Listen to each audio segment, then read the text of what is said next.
So this has been a very interesting week with a bit of the yo-yo of what's happening with the pandemic and schools going back and principals not being happy about it and people worried about variant strains and stuff like that. There's so much that people are kind of up in arms about. There's even a new company that has a different vaccine. So we now have 3 major vaccines on the market, and one of them can be stored at in a cooler rather than super cold. And so there's all kinds of opinions and ideas and attitudes kind of floating around in there. And if you're on the internet at all, like most of us, you encounter a lot of people with some very strong opinions and views about this. And that's okay. It's okay to have strong views. It's okay to have strong opinions. I think the problem what we run into, though, is that we allow these strong views and opinions to come before our relationships with people. A friend of mine once told me that ideas don't have rights. People do. Ideas don't deserve respect. People do. So today, as we talk about the upside-down kingdom, living and loving like Jesus, we're going to be talking about judging. Matthew chapter 7 starts with Jesus launching into a discourse on what it means to be judgmental and dealing with judgmental attitudes. So 2 kind of funny stories for you this week. We were sitting in class, getting the kids set up for school, and it's all online. And the teacher asks, what do you do in the morning as part of your morning routine to get ready for school? And one of the kids pipes up and says, well, my dad hits me and says, do good. And you can see the scramble on the camera, and the dad comes on. He goes, no, I high five him. And we say, do good. And I totally empathize with that, because last year when I was dropping Mavis off, my second daughter, when I was dropping her off for school, I say, hey, honey, give me a smack. And I give her a little kiss on her way out the door. And sometimes I'm not fully clean shaven. And so she goes into class and tells the teacher, when my dad smacks me, it hurts sometimes. Oh, initiate phone calls. Ugh. And it's so easy to make snap judgments. It's so easy to make assumptions. So it helps to slow down and ask some questions. But I think what we have to do, and what Jesus is addressing in the Matthew chapter 7 passage that we're going to look at today, is that when we go to judge, there's usually four dynamics that we have to contend with. I call, because I'm preaching, I'm going to call it the 4 A's of judging: the aim, the attitude, the action, and the answer. Hold on.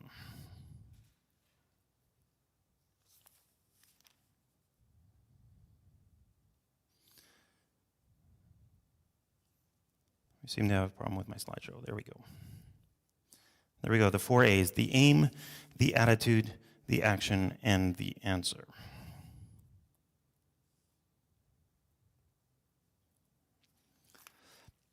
So the first one, Matthew chapter 7. Let's read through the text and then we'll dive in.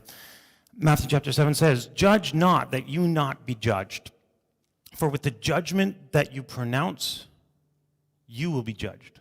And with the measure that you measure will be measured to you. Why do you see the speck that is in your brother's eye, but do not take notice of the log that is in your own? Or how can you say to your brother, let me get that speck out, when there is a log sticking out of your own eye? You hypocrite, first take the log out of your own eye, and then you'll be able to see clearly to take the speck out of your brother's eye. Don't give to dogs what is holy, and don't throw your pearls before swine, before pigs, lest they trample them underfoot and turn and attack you. I love this passage. I think partly because we don't really understand some of these things in here, and especially the dogs and pigs thing. So let's talk about the aim. The aim of judgment. Jesus is not referring to this in a final sense. Judge not, that you may not be judged. He's not talking eschatology for you adults, kids. It means like when Jesus comes back and he arrives and he comes and he gathers all people before him. Matthew chapter 18 and 19 talk about this. he does an assessment of what people are like, a fair critique. He goes, hey, what's the truth? And he speaks the truth to who people are and what they do. That's not what this is talking about. He's not saying judge not so that you can avoid that. Jesus is saying, judge not that you not be judged relationally here. Romans chapter 1, verse 18 says, for the wrath of God is already being revealed from heaven against all ungodliness and unrighteousness of men who by their unrighteousness suppress the truth. So let me just kind of tease that apart a little bit. The wrath of God is already being revealed. So if you're driving your car down the road and you're doing 160 in a 120 in a 100 zone, what are the consequences of that? Can we acknowledge first that it's wrong to do that? Can we acknowledge that? Yes. Okay. Someone immediately kind of posted up, yeah, you're gonna hear the lights. Your cops are gonna show up. You're gonna get a ticket, right? What else are you gonna do? Your adrenaline's gonna be up because you're weaving in and out of traffic. You're probably annoying and ticking off the other drivers. So right there, you have built in to the sin, the act, the mistake, the wrongdoing of driving too fast. Built in, you have several consequences: increased wear and tear on the vehicle, increased stress and anxiety, frustration and annoyance for other drivers, possibly a speeding ticket, impounding, jail time, fines. Okay, this is the wrath of God. This is what Paul's talking about in Romans 1, that the wrath of God is already being revealed. God doesn't have to do anything special. It's built into it. Right? So kids, if you hit your brother and he turns around and hits you back, you just got introduced to the wrath of God. God doesn't have to do anything. It's built into our sin that it gets a natural repercussion. It lashes back. And sometimes that lashback is very big, and sometimes it's very small. Very, very small. Sometimes it hits, and it hits right away. Other times it takes a long time to circle back. But it's there. And the thing is that a lot of people try to suppress the truth of what they're doing to avoid the consequence, to avoid the wrath. It's not that God's out there trying to smite you. God set up a system that works, and you're bearing the consequence of it. So when Jesus says, judge not, lest you not be judged, he's talking about exactly the same thing. He's saying, look, don't talk to people, don't treat people, don't respond to people in a way that is judgmental. Because guess what's going to happen? You're going to get judged a lot. People will take every opportunity to point out your flaws if you go around pointing out everybody else's. And so Jesus starts with this quick little pop. He says, and so in effect he's saying, it's the difference between talking generously or kindly to people and talking harshly or judgmentally or critically. So the first thing about the aim, is to set your sights on what you want to produce. It's giving people the benefit of the doubt instead of assuming you know and judging about what you think is happening. You know, my dad smacks me, or my dad hits me and says, do good. The quick assumption is there. And if it is true, yes, we should be concerned. But where are we stopping to check? And so Jesus takes this and he moves on to the next statement, which I say is the attitude of judgment. The attitude of judging, verse 2, for with the judgment you pronounce, you will be judged, and with the measure you use, it will be measured to you. I really don't like English translations sometimes because I find they so misleading sometimes. They miss the nuance, they miss the beauty. And the more familiar you get with the text, the more you start to appreciate the depth that it has. So here Jesus actually parallels the statement. He says, for with the condemnation you pronounce, for with the condemnation with which you judge, you will be judged. So he's the judge, the decision of judgment, which you judge will be judged. He keeps repeating himself. And then he says, and with the measure that you measure will be remeasured, will be returned. And so it's this very emphatic statement about judging and measuring. And, unfortunately, too many places that you hear about Jesus or you hear about faith, there's a lot of this that happens. People make judgments. They make assumptions. They say things. And one of the problems with being judgmental is in three areas. When we talk about the Sermon on the Mount, it can be viewed through the lens of the attitude towards the law, the body of teaching, and the heart issues. So the attitude towards the law can be paralleled with the mind. The heart is the attitude of the heart, and the behavior is the body of teachings, how you go about your ethics, right? So here's three areas, the mind, the heart, and the behavior, where this judgment attitude shows up. In the mind, I don't know how many of you have thought of this, but when you look back at the Genesis account, Genesis chapter 3, Eve is there tempted in the garden. And what is the nature of that temptation? Is it to eat a piece of fruit? Is that the temptation? I would argue it's not. I would say that's the behavior, but that's not the temptation. That's not what's going on in her mind. Where the fall truly happened, I would argue, is that when the devil spoke and he said, look, eating this will make you wise like God. And Eve saw the fruit, and she saw that it is good for making her wise. She wanted to be like God in determining right from wrong. She wanted to be the moral compass, not God. She wanted to determine what is right to do and wrong to do. It's the sin of pride. It's the sin of control. And she fell into it. She fell into that trap. And eating the fruit was just a cherry on top. It was the action that says, yes, I believe I should be able to make these decisions. And this is where judgmentalism falls into. We fall into the same sin of Adam and Eve, where we decide what we know is the right thing. We are the measure of truth. There are ways we're not meant to be like God. People say, I want to be like God. Good. There's ways you can be like God. Please don't try to be like God in telling people about what's right and wrong. There is some room for that, but it almost always springs from relationship. We'll come back to that.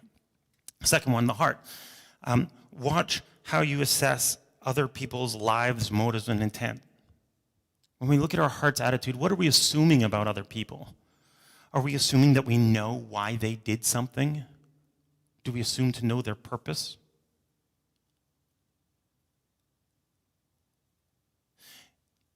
Let me show you an example. Years ago, I had a friend who was Christian, and I always kind of looked up to the guy. And, he had everything right. He seemed to do everything just right. Like, he had a very good moral life, and he read the Bible every day, and he journaled, and he talked about it, and it was impressive. And one day he said, hey, I'd like to share with you my journal. And I thought, this is going to be amazing. The doors are going to open. I'm going to see the spiritual insights that this person has. And he had read this passage out of Colossians chapter 4. He was reading through Colossians chapter 4. Let your speech always be gracious, seasoned with salt, so that you know how to answer everyone. I'm like, oh, man, that cuts to the heart. Think about what you're saying because of its impact. Okay. Because I can be judgmental or I can be gracious. I wonder what he said. I wonder what he. And so I started reading, and he took the passage and he says, yeah, this person talks too much. This person says these things and they shouldn't say that. And I'm going to have to talk to them about how they're doing because that's wrong, and I'm going to have to rebuke them. And I was just amazed that it was 2 pages of judgmental attitude towards others. There's nothing about the condition of his own heart. There's nothing about his own behaviors. It was all about how other people needed to be fixed.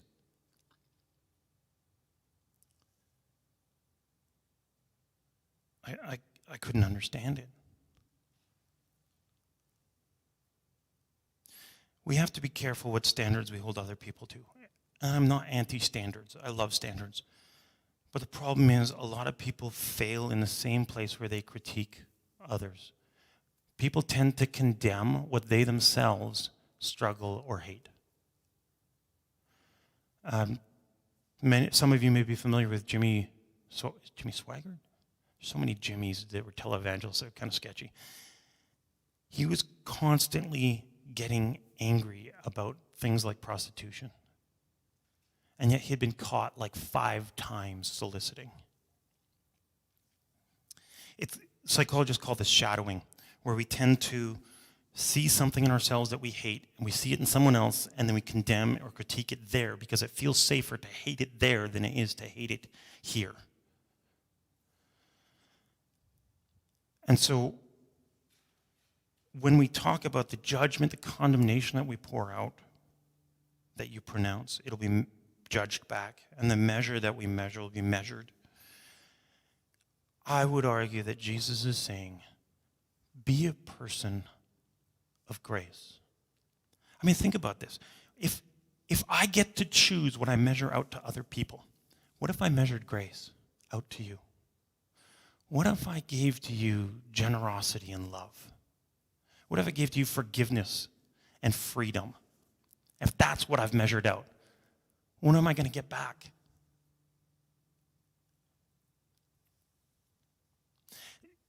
At its base is this change in our thinking where we go from keeping score versus being grace-driven. Because here's the problem with keeping score. You have to remember everyone you've judged. If you're always gauging where other people are at and how well they're doing, and you're overly concerned with other people's moral performance or other people's attitudes or other people's way they've treated you, you're going to have a long laundry list of people that you're upset at and annoyed with and displeased with. It's going to be huge. It's going to get longer as you go on.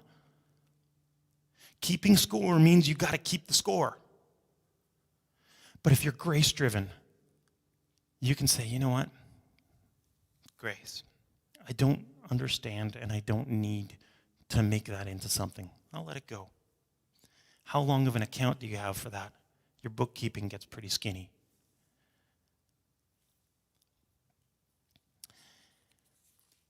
Jesus then continues into the action of judgment.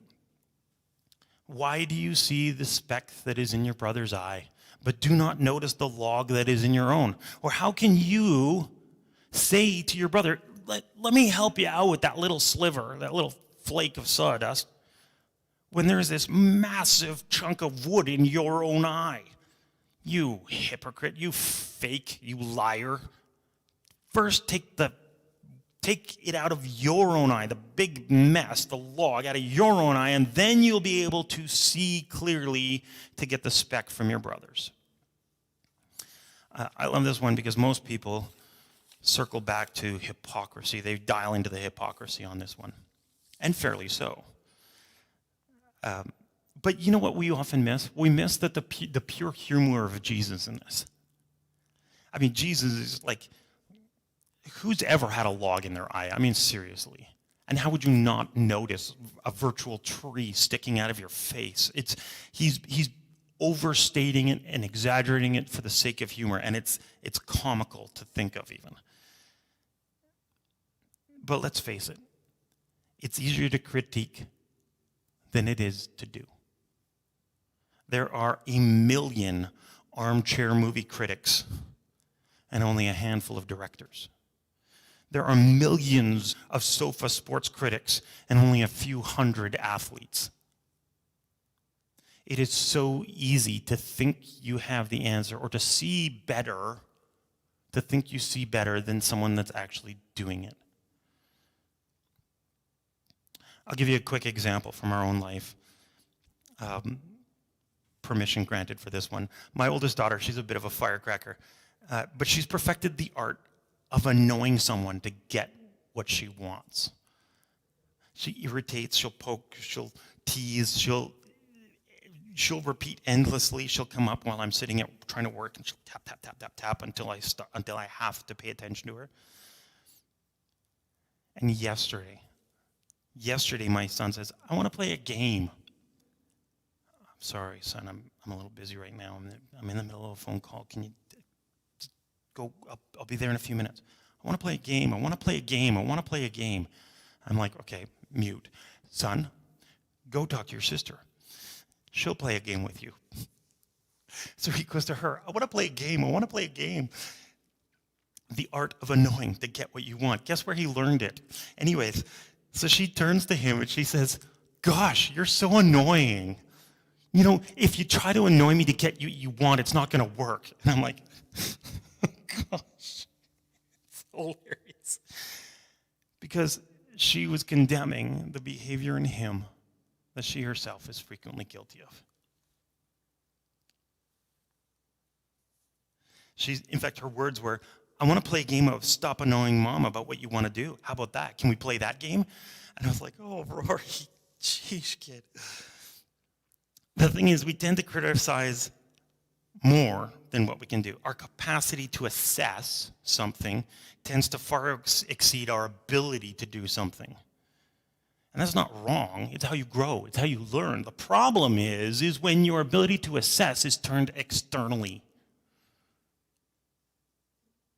So he isn't saying don't talk to people about their junk, don't talk to people about their issues, because he comes back to the text and he says, deal with the glaring error that you have before you look at someone else and try to pick at the little thing that they have.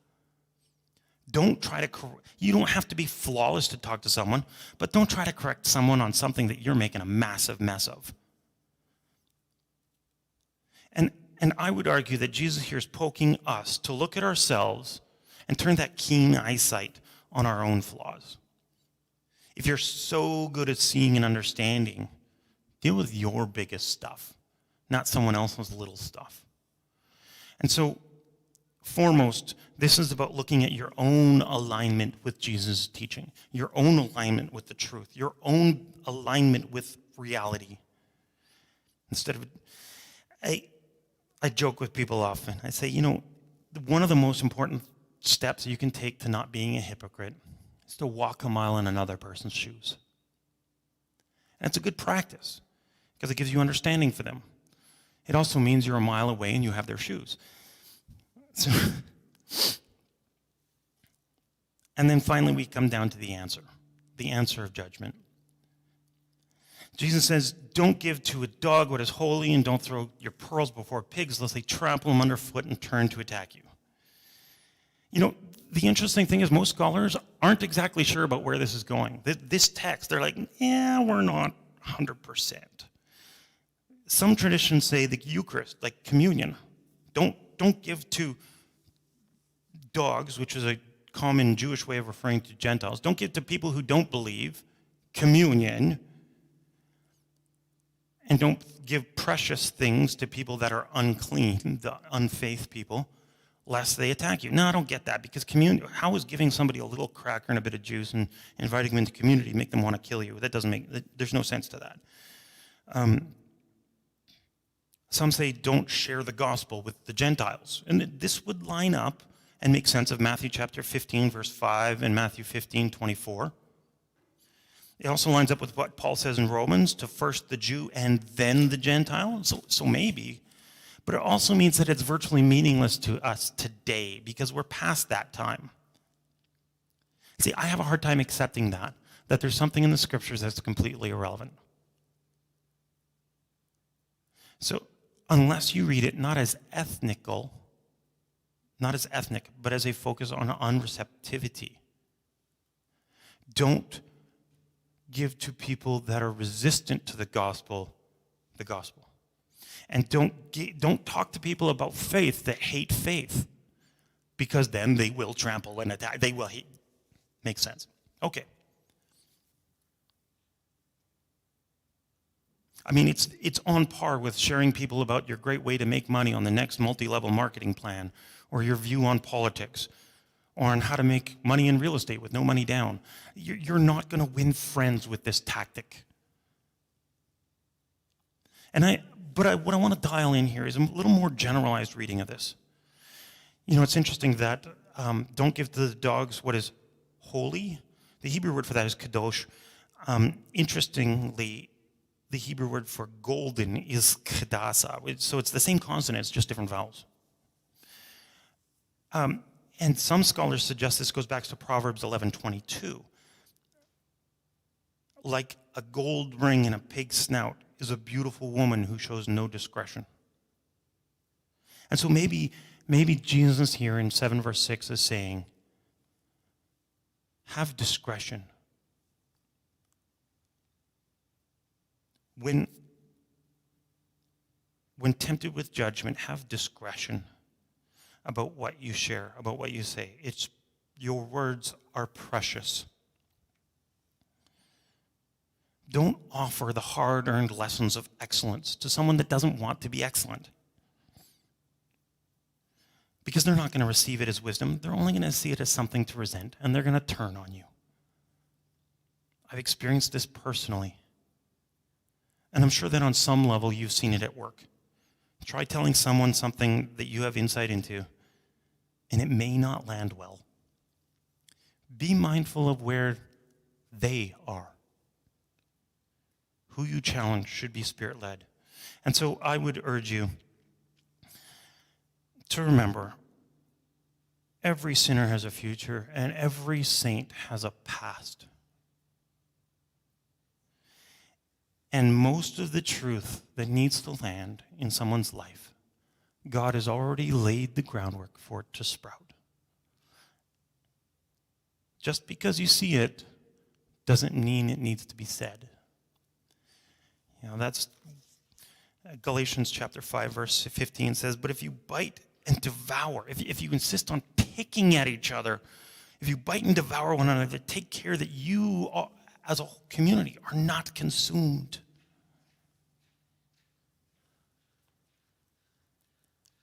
So in summary, we talk about the 4 A's of judgment. The aim, the purpose. Be a person that brings life. Think about the consequences, what your words are going to have. Think about your attitude. Is it about making assumptions and judgment, or is it about grace? In terms of action, it's about making the choice of how we talk, to look inward, look at ourselves foremost. And then the answer, when we think of how people are going to respond, weigh our words carefully. Consider the wisdom you have precious. Share your words wisely. And so when we think about the words of Jesus of judging lest you not be judged, may we be a people that walk in grace.